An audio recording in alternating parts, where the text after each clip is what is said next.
Hello and welcome to JavaScript.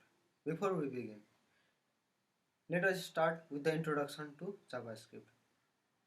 Before learning JavaScript or started to learn JavaScript, you should must have basic knowledge of these languages, that is HTML and CSS.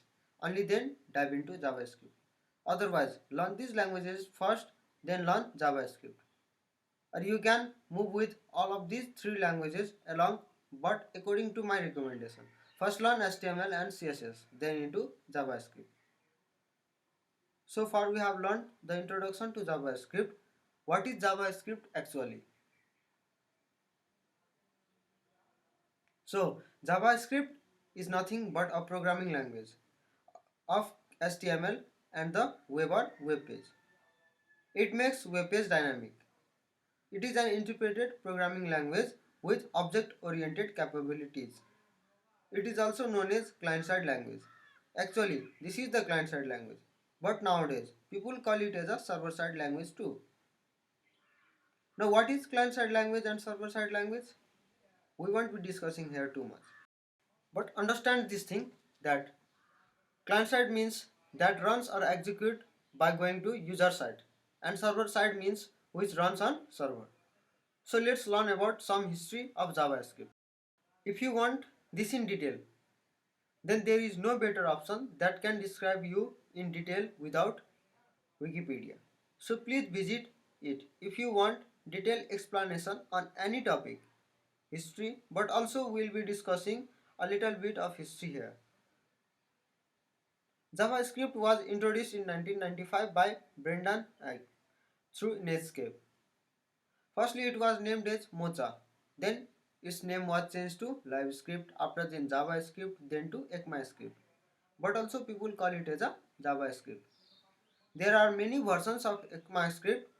If you want more detail on ECMAScript, then please visit to Wikipedia. But also I am going to tell you that till now there are 10 versions available of ECMAScript. Even Mozilla is known as JavaScript.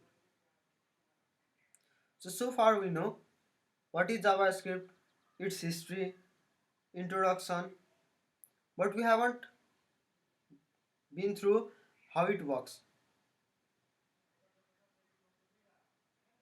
Now let us think this is a browser near to user and has opened a browser.